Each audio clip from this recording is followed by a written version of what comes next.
It's a big few days coming up, ladies and gents, as we find out who is going to Wembley. I am so excited. And here's how it's looking with our friends at SBK. Sheffield United are the 6-4 favourites to win the playoffs with them. Sunderland are 11-4. Coventry are 10-3. Bristol City are your outsiders at 4-1. So that's how it's looking with them.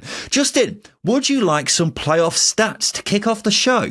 Well, do you know what? Why not? It's the playoffs. Why not? Yeah, it's all about the stats around this time of year.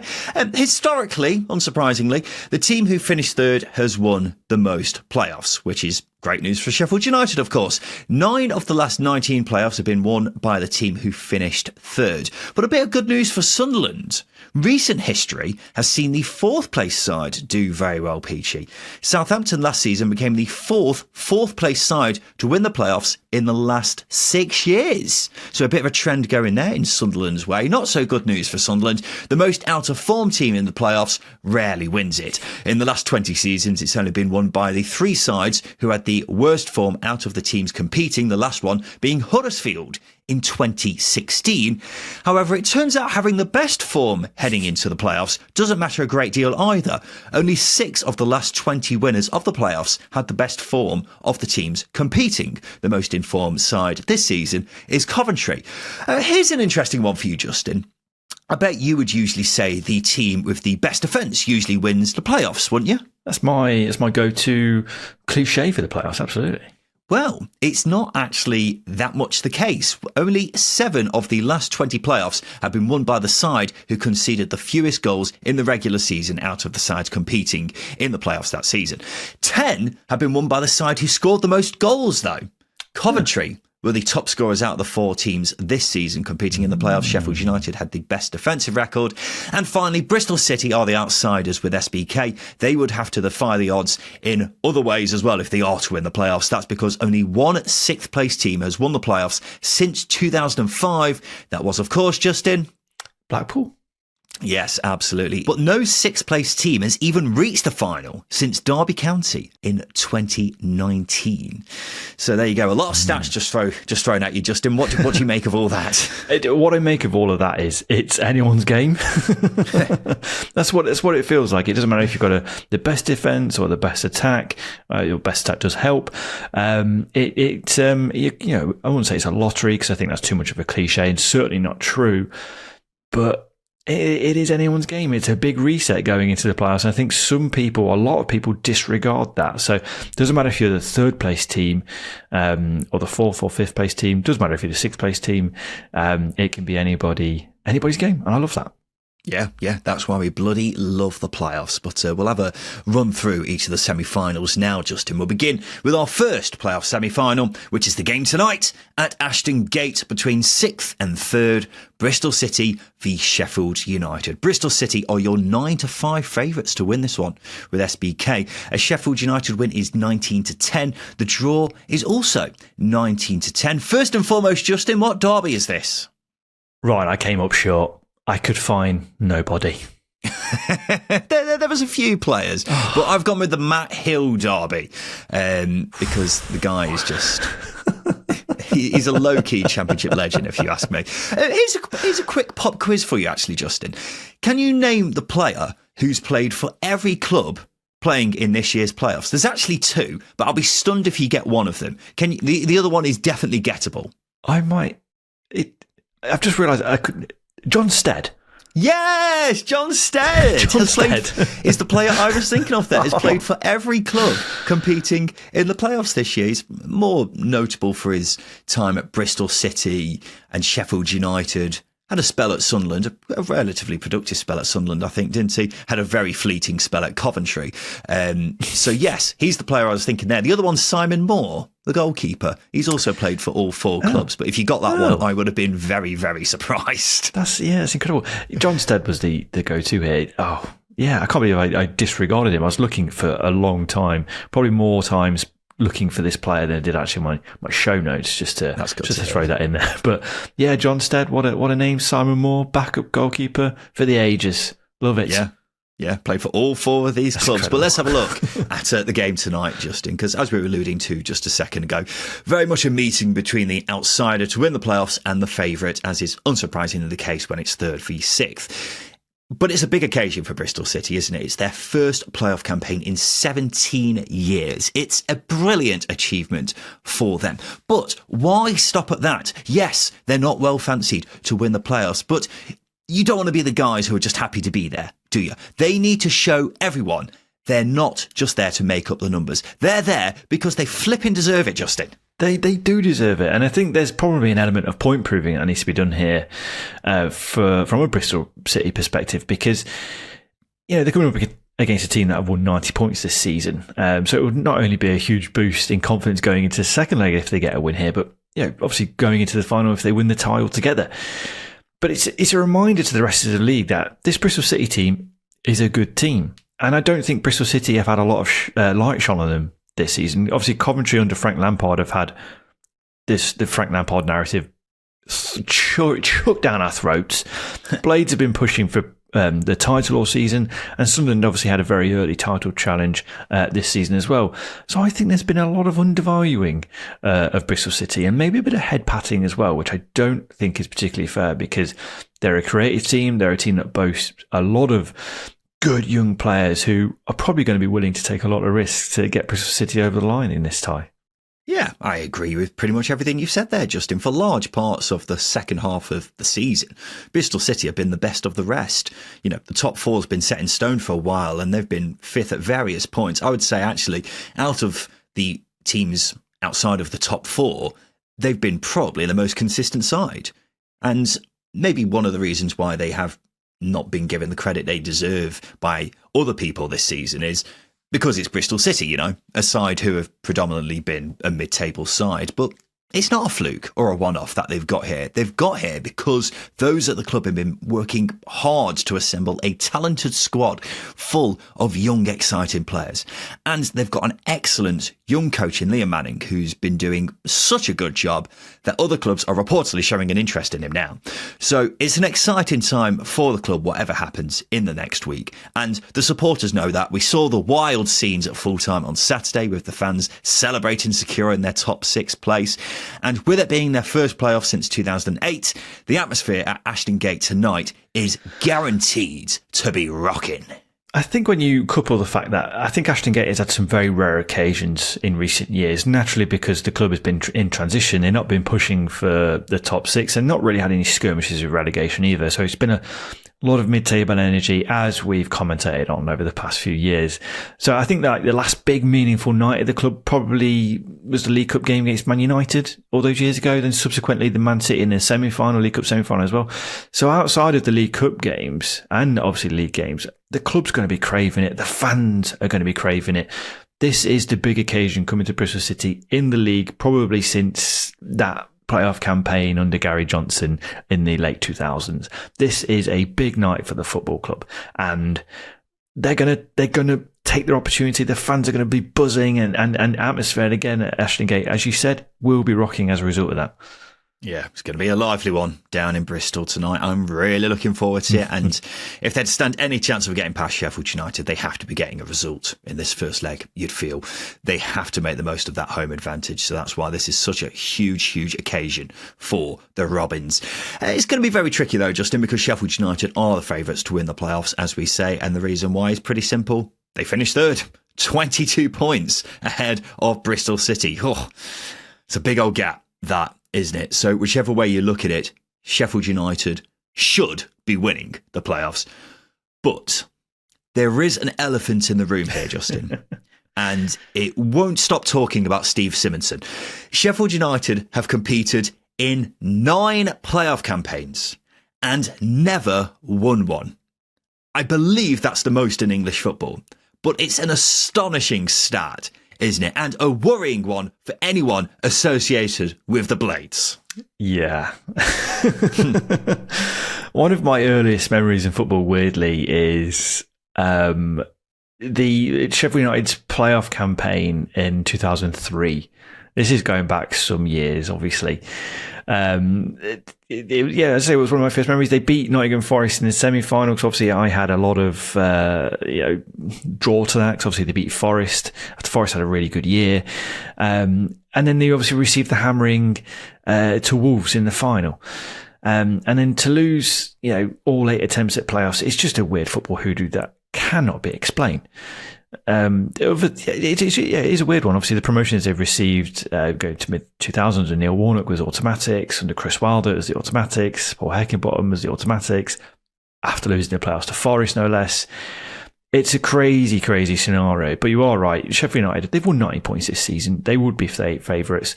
To counteract that hoodoo, Chris Wilder has won promotion via the playoffs for Oxford in the conference back in 2010. So maybe Chris Wilder can be the anomaly. Maybe. That's what Sheffield United fans would definitely be hoping for here. But something like that is going to play on the players' minds, isn't it? They will definitely be aware of a stat like that. How can they not be? Every Sheffield United fan will have been saying in the last few weeks, oh, not the playoffs again. And this is the reason why. But records are made to be broken. So they need to get that monkey off their back, Justin. And this is the best opportunity they'll ever have, because they finished third, miles ahead of the 3 other teams in the playoffs. Of course, only the second team in Championship history to reach 90 points and not be automatically promoted. And if they do not win the playoffs, they'll have no one else to blame but themselves, won't they? Yeah, they've got the best squad. And I think that's the telling thing here. They're going to be strong favourites. When you've invested as heavily as Sheffield United have, even just in January, just to bolster, what was a decent squad already, they're going to be under pressure. And I think to accumulate the amount of points that they did as well just amplifies that a little bit more. And I think the other side you've got to say here is, before that Oxford defeat, that 1-0 Oxford defeat, that sparked a meltdown of all meltdowns, Sheffield United were in control of promotion at that point, for my money. So again, for missing out on the top 2, they only have themselves to blame. This is your chance to correct the ramifications of a complete heads gone, basically, a meltdown, a falling apart of Leeds magnitude here. This is the opportunity to do it and to book the trend that you've had in playoffs during the history of the club. What a time to do it. What a time to do it. So, yeah, there's going to be a lot of pressure on Sheffield United because they are the favourites. They're favourites for a reason.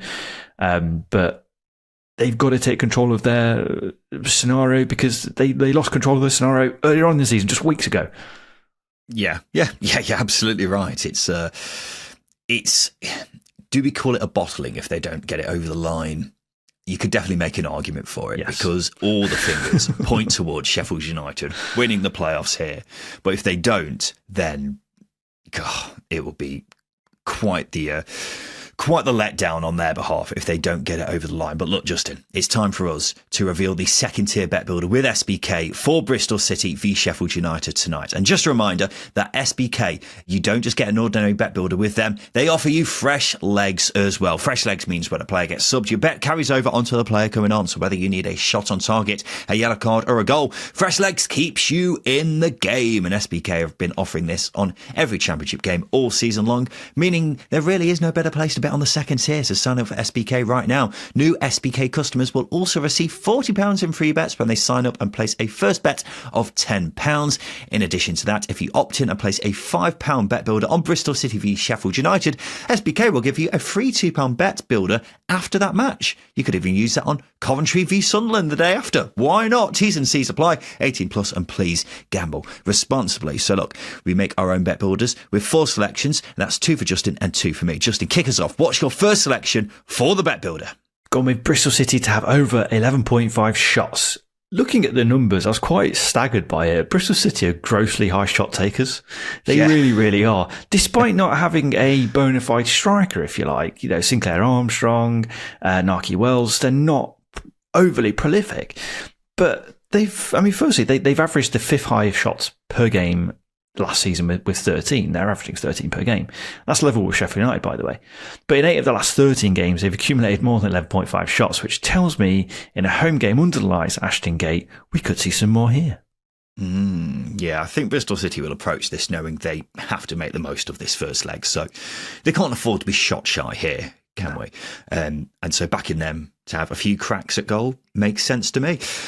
My first selection for the Bet Builder is under 3.5 cards. Ryan's card pick of the week.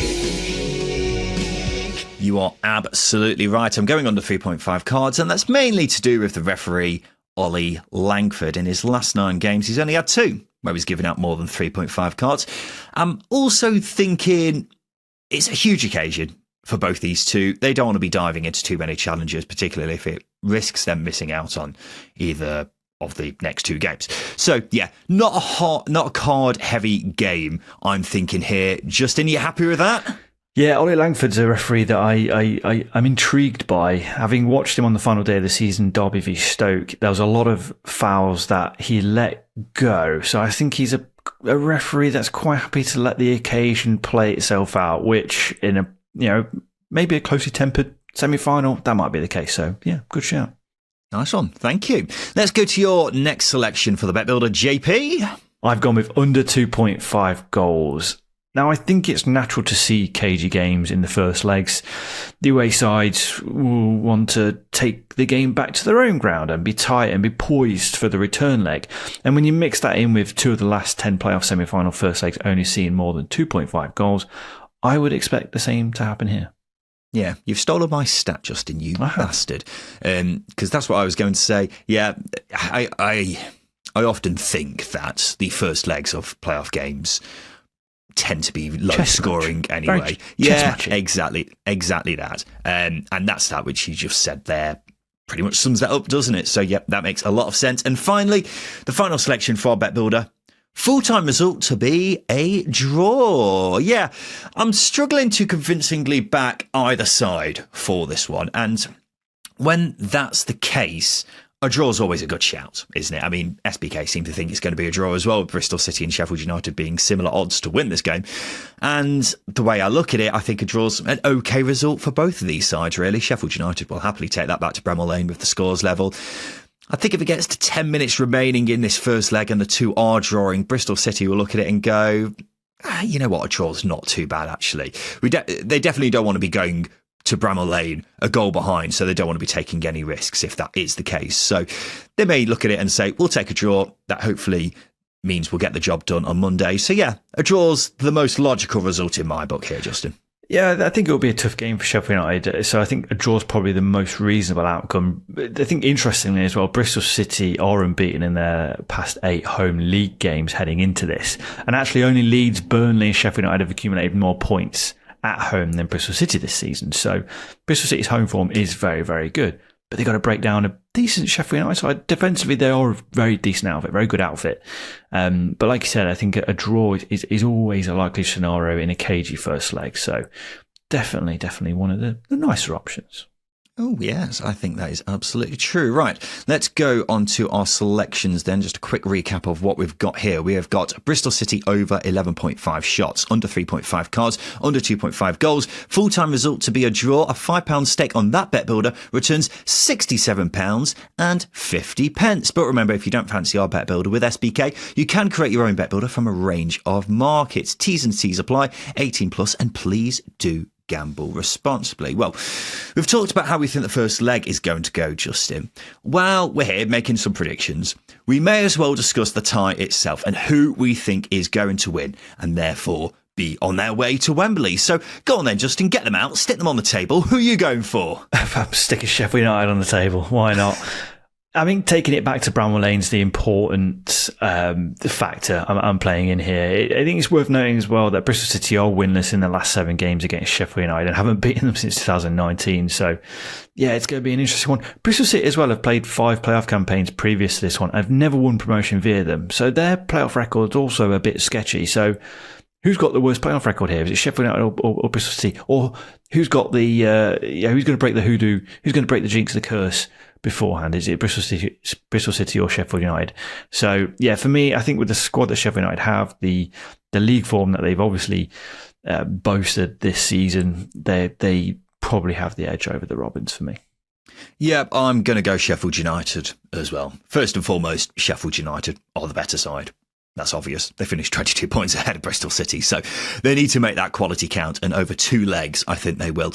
If it was a one-off game, maybe I'd be thinking differently. But over 2 legs, I'd be surprised if Bristol City got the better of them. And the other thing is, of course, it's a great achievement for Bristol City to get a playoff place. It's the first time in 17 years. It's a big occasion for them. And I wonder if it might prove to be too big an occasion for some of these players to handle. You know, a lot of young players in this group. How many of them have experienced a game as high pressure as this before? Narky Wells? I'm not sure anyone else has. I can't think of anyone else off the top of my head. So the Sheffield United team is full of experience. I think that will pay dividends here. So over 2 legs, I think Sheffield United will do the business, Justin. I agree with you. Look at us. Look at us. We're getting along. The playoff season really is taking effect on us, taking impact on us. What a time to be alive, Ryan. What a time to be alive. Playoffs. Yes. We love each other. I'm buzzing. There you go. Let's take a break so we can kiss. After that, we'll be talking about Coventry v Sunderland, the other game in the playoff semi-finals.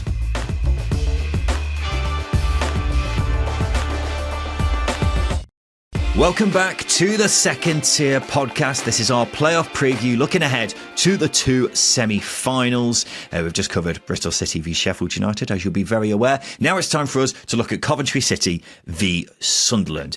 That's the game on Friday night between 4th and 5th at the CBS Arena. Coventry are your 75 favourites to win this one with SBK. The Sunderland win in the first leg is 23-10. The draw is 2-1. Of course, Justin, what derby is this? It's the Gary Breen derby. Oh, no, I was considering Gary Breen, but I thought Stephen Wright is much more applicable in this scenario. But let's talk about the team, Justin, who are in one of the most unique positions we've ever seen in the playoffs. And that's Sunderland. Firstly, because they've had the playoffs in the bag for a while. They've known for at least 2 months that they weren't going to be getting automatically promoted, and it was going to be the playoffs for them, which I can't recall ever happening before.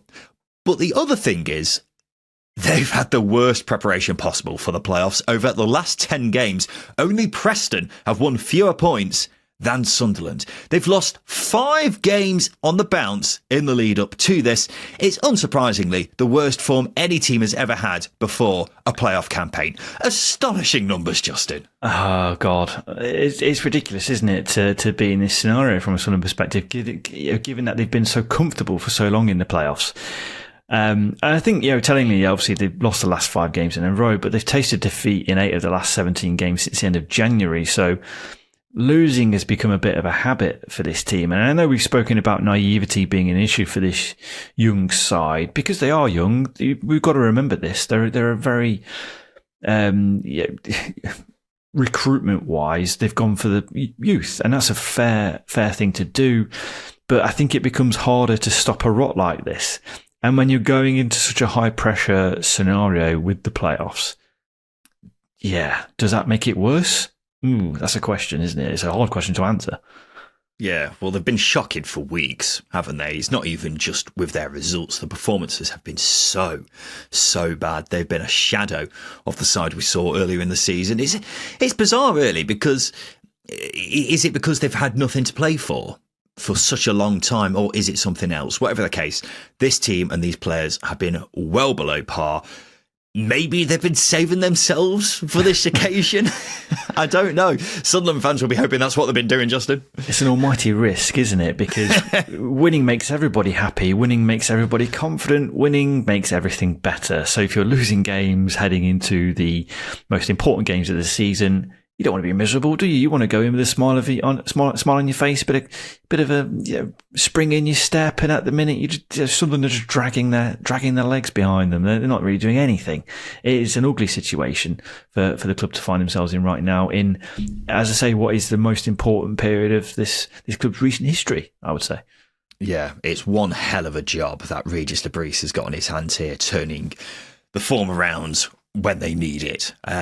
Maybe they have been saving themselves. Maybe, as I say, it is down to lack of anything to play for and having a carrot in front of them heading into these final few games. But yeah, this is a pretty extraordinary scenario, which I can't recall before, where a team has been so out of form. And yeah, it'll be very, very fascinating to see how Sunderland do get on. Worth saying, by the way, this is Sunderland's 5th playoff campaign in the last 7 seasons. We were talking about Sheffield United's poor record. Sunderland's isn't much better. In 7 playoff campaigns, they've won just the one. That came 3 years ago when they won the League One playoff final. Can they make amends for the last couple of months here? We'll soon wait and see. If they're going to, they need to get past Frank Lampard's Coventry, which is no easy task, is it? They are technically the form team heading into the playoffs, although 2 wins in 5 shows how low that bar is for these 4 teams. But it looked like they would be finishing 6th for the final few weeks of the season, Justin. They managed to nip in ahead of Bristol City on the final day and snatch 5th place from them, which could end up being massive, Justin, because, of course, it means they dodge Sheffield United, for now anyway, and are facing, as we say, the most out-of-form team heading into a playoff campaign we've ever seen. Yeah, and the thing is with Coventry at the moment, the win against Middlesbrough was so sort of, it felt accomplished, it felt confident, and the game plan was spot on. So I think variable-wise, things are sort of pushing in their favour a little bit more than obviously Sunderland. And again, I think because Sunderland have been so comfortable for so long, we've almost, I won't say forgotten about them, but I think a lot of people have just sort of stopped the conversation on Sunderland because since they dropped out of the title race, they've been, there's such a padded space between them and finishing the playoffs that, you can get complacent. And I think Coventry will sense the bit of that. And I won't say go for the jugular, but with the confidence that is brimming around the place, and I wouldn't say arrogance because I don't think that's particularly fair, but there just seems to be a confidence at Coventry that isn't at Bristol City, that isn't at Sheffield United, that isn't at Sunderland. It's a confidence with an air of nothing to lose. And I think that's a dangerous thing for an opposition team, because obviously nobody expected Coventry to get into the top 6 when they were 17th back in November when Lampard took over. And now they're in this position. It's a unique position because, as you say, they're coming up against the worst form team in the playoffs, and it's a very nice approach for Coventry to have. Another thing going in Coventry's favour is they're a big bogey team for Sunderland. Because Sunderland haven't beaten Coventry in their last 10 meetings. You have to go back to 2007 for the last time Sunderland won against the Sky Blues. In fact, you have to go all the way back to 1985 for the last time Sunderland were victorious away at Coventry. So we've been talking about the form a lot here, Justin. That's another thing going strongly in Coventry's favour here, Justin. We've got a lot of things going in Coventry's favour, really, haven't we? There's the hoodoo or the bogey, the stats. They're the stats you want to read. Yeah, you've not beaten us for such a long time that you're going into it. With an air of confidence. And again, I think that just adds to this weird scenario that Sunderland find themselves in. Almost they wanted to avoid Coventry as well, in a sense. So they were probably banking on Cov finishing in 6th place, but I think with this is mindset-wise, you don't really. I think that sort of hoodoo is a bit different to Sheffield United's poor playoff record. Sheffield United lose a lot of playoff games or big scenarios, whereas Sunderland haven't beat Coventry for such a long time. Sunderland don't have to beat Coventry, by the way. They can draw their way to the final because obviously penalties don't count, Ryan, in the grand scheme of victories. That run could still stretch, but I think in terms of managing the game, I think Coventry in a slightly better position than Sunderland just because of the form Sunderland have been in. They're a bit of an unknown quantity once again. What team is going to show up here? Coventry, I think, will obviously fancy it because they're the happier team. Well, Coventry, of course, thumped Sunderland 3-0 back in March as well. So the Black Cats have not had much luck against Coventry. See what I did there, Justin? There we go. Yeah. There you go. There's a lot of things going Coventry's way. And if Sunderland are going to get past Frank Lampard's side, they need to overturn a lot of kind of narratives, don't they? Mm-hmm. So it's a really fascinating game, this one. I think this is definitely the more appetising of the 2 playoff semi-finals because I find this one really, really hard to call, but I'm looking forward to it so much. And with that being said, it's now time for our second tier bet builder with SBK on Coventry v Sunderland, the first leg. And SBK offering a 25% boost on all bet builders for Coventry v Sunderland. So make sure you get involved with that and sign up for SBK right now. Max stake £10. T's and C's apply. 18+. Please gamble responsibly. So once again, it's 2 selections for Justin and 2 selections for me. Justin, what is your first selection? I've gone with over 12.5 shots for Coventry. Coventry at home are a good outfit, especially under Frank Lampard, and they boast so many players willing to take risks. Your Haji Wrights, your Jack Radonis, Sakamoto's, players like that are going to want to take advantage of a smarting Sunderland team. And when you mix that in with only 4 games in the last 13 have seen Coventry register less than 12 shots, they're coming up against a Bruce Sunderland side who I can see Coventry having a fair few digs at goal against.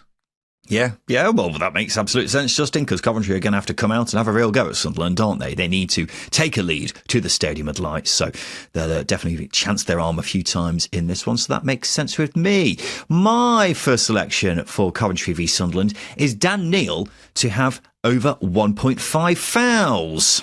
Ryan's card pick of the week.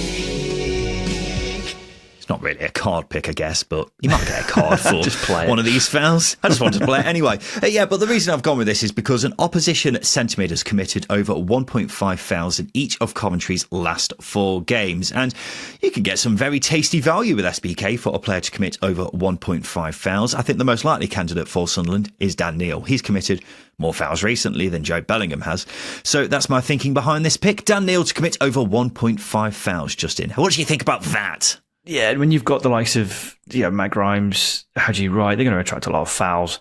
And Dan Neil's a combative midfielder, isn't he? So I can get behind this one. He's going to want to break play up, and sometimes that can lead to a couple of fouls.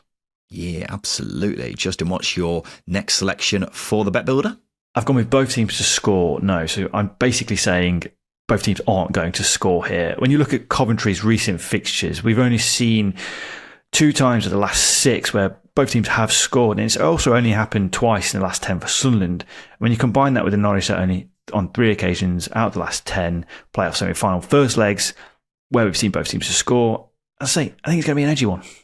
Yeah, well, as we were saying earlier, Justin, the first legs of playoff semi-finals very, very often don't see a lot of goals, with the stat you were just mentioning there. So, yes, makes sense with me, and considering Sunderland are lacking in confidence right now, shall we say? Yeah, I think this makes sense. And the final selection for the Bet Builder is Coventry City to win.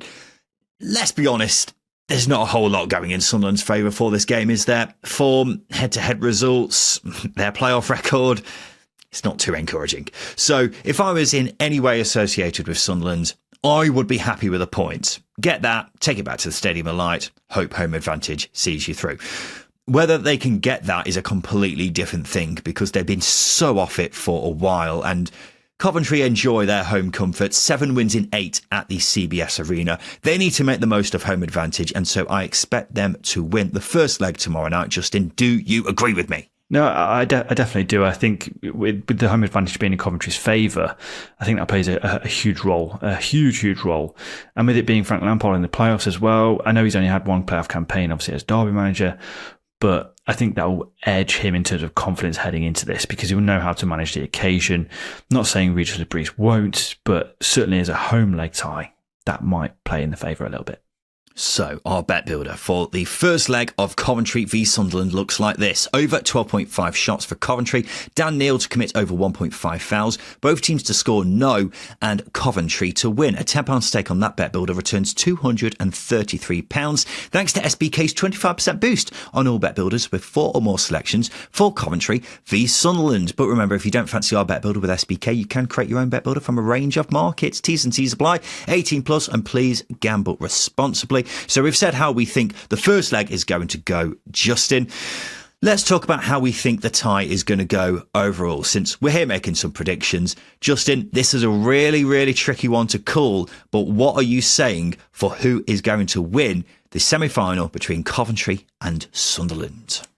I'm saying Coventry are going to win this tie.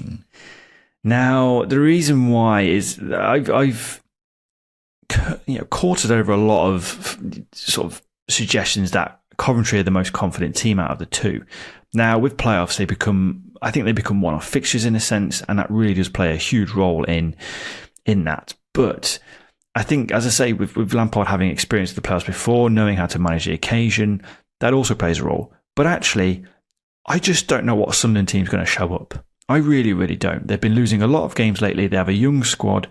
How much of those defeats, has that played a role in really holding back this team in terms of expressing themselves? So it's going to be a cagey one. When Coventry have a little bit more confidence about them, that will allow them to manage those high pressure moments, so big moments, probably a little bit better. And again, as well as that, they have a player in Jack Rudoni who can do things on the fly, set piece delivery, moments of magic, and you need that type of X factor, if you like, in these big games. So I think Coventry might just edge it here. Yeah, everything you say there, Justin, makes an awful lot of sense, as we've been saying for the past 5 to 10 minutes. There isn't a whole lot going in Sunderland's favour heading into this one. But I've just got a sneaky feeling Sunderland will do something in this semi-final. I think Coventry will win the first leg, but in the return leg at the Stadium of Light, in front of Sunderland's own fans, I just fancy them to show us the Sunderland who are competing for the automatics earlier in the season. Yes, they've been very poor in recent weeks, but they didn't have anything to play for. That doesn't excuse how bad they've been, don't get me wrong, but they've had their mind set on this game for months.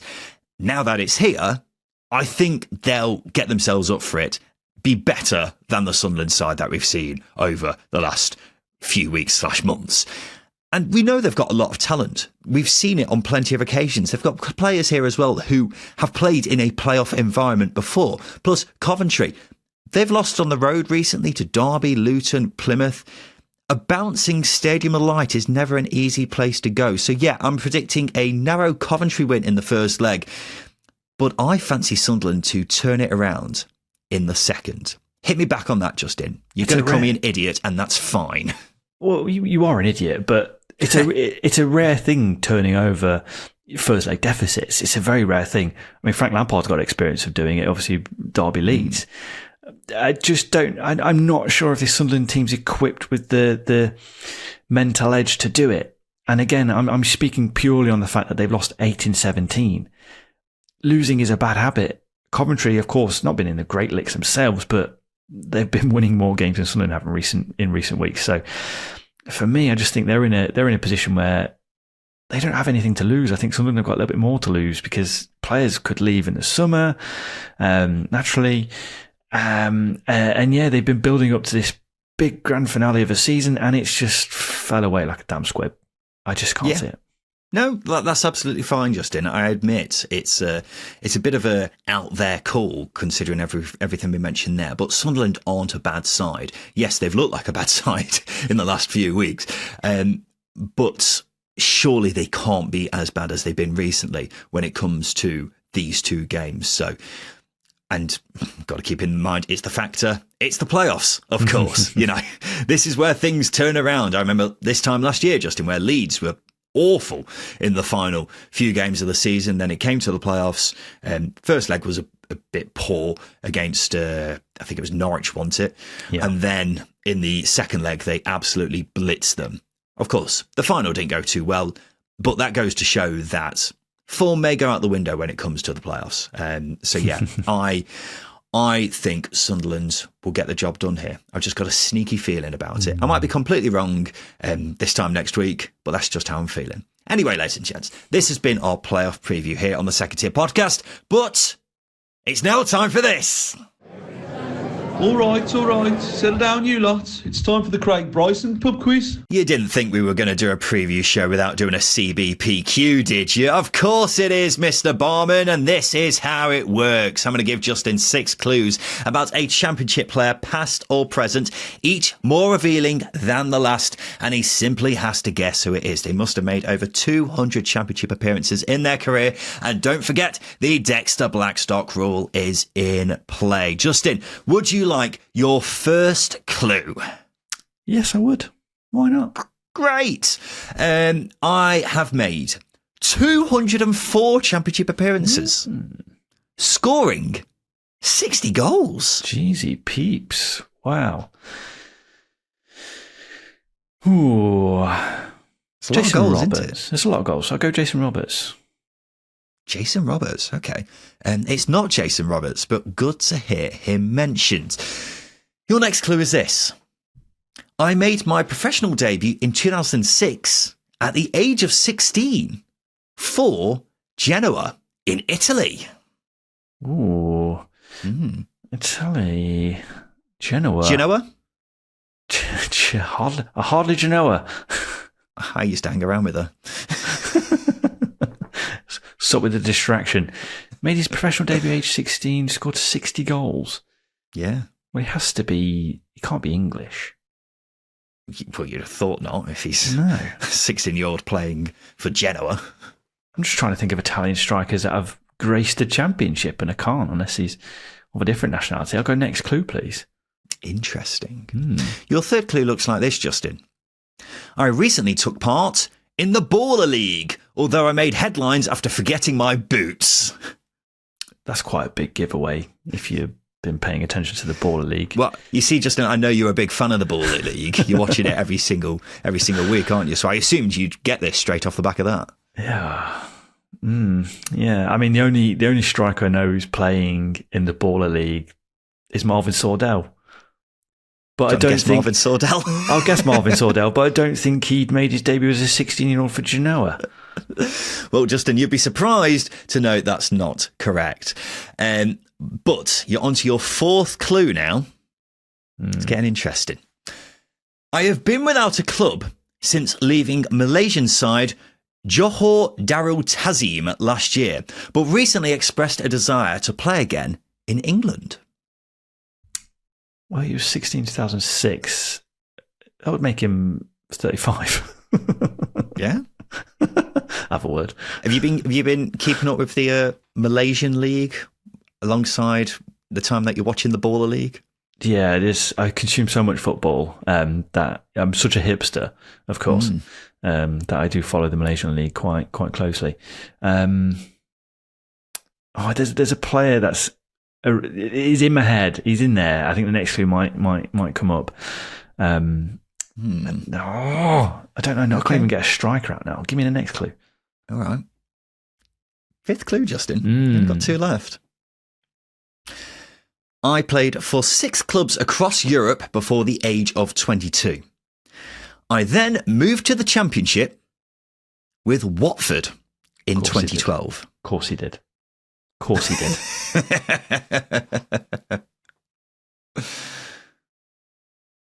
It's not Fernando Forestieri, is it? It is Fernando Forestieri! In the Baller League? Yeah, he's been playing in the Baller League. Well, he did when I gave a quick Google search earlier. I don't know if he's been playing every single week, but it says he's been playing. Oh, 60 goals. Yeah, an unbelievable record that, isn't it? 204 appearances, 60 goals. No, that I'm not diminishing because he was such a good player for Sheffield Wednesday. Bit of a squad player at Watford, but I mean, it was a cracking player. It really was a good player, but 60 goals in the Championship, it surprises me. Yeah. He was an unbelievable player, though, wasn't he? That goal, oh my God, Justin, that goal he scored for Wednesday against Norwich. Yeah. Still one of the greatest goals I've ever seen in the Championship. You cannot strike a ball better than that. But yeah, I was surprised when I saw 60 goals as well, but I did also think he wasn't in the Championship for, I think he was there for 8 years, actually. Was he? I'm now questioning whether... Well, he was there for 8 years because he was at Watford from 2012. I think he left Wednesday in 2020. That late? Yeah. I feel like Forestieri's career just passed me by because I just feel like he had 2 really good years and then left Sheffield Wednesday and then just bounced around as a free agent every other place across Europe. Well, actually, he I think he went to Udinese after, of course he did. after leaving Wednesday, and then that's when he rocked up in the bloody Malaysian league. Would you like the final clue, Justin? Because if you weren't going to get it from this, then I would have lost all hope for you. I provided the assist of the most famous goal in Championship history. Yeah. Yep. Forestieri, here's Holdini. Exactly. The most famous goal in Championship history, right? I mean, watch any of Inigo Idiakis' goals in the Championship, and I'd argue against that, but surely definitely one of the most played. Yeah. Oh, yeah. I think it's the most famous goal in Championship history, if we're being serious. I've just double-checked. He did score 60 goals in 204 Championship appearances. So, When?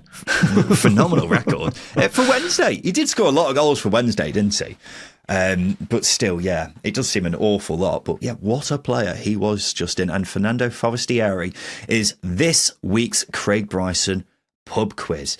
So that's been the Craig Bryson pub quiz, and this has been the Second Tier podcast. It's been the preview show brought to you by SBK as we look ahead to the playoff semi-finals. It's very, very exciting, ladies and gentlemen. It's the best time of the year, so we look forward to having you along for the ride. If you, of course, have chance after any of those semi-finals over the next few days, then please join us on our live stream on the Second Tier YouTube channel, where we'll be reacting straight off the back of each of those games. And of course, if you can't join us, then make sure you go to your podcast feeds, where we'll have those episodes out straight off the back of each of those games as well. So, yeah, we look forward to seeing you then for that. But this has been the Second Tier podcast. I've been Ryan Dilks. I've been Justin Peach. And a big thank you for listening.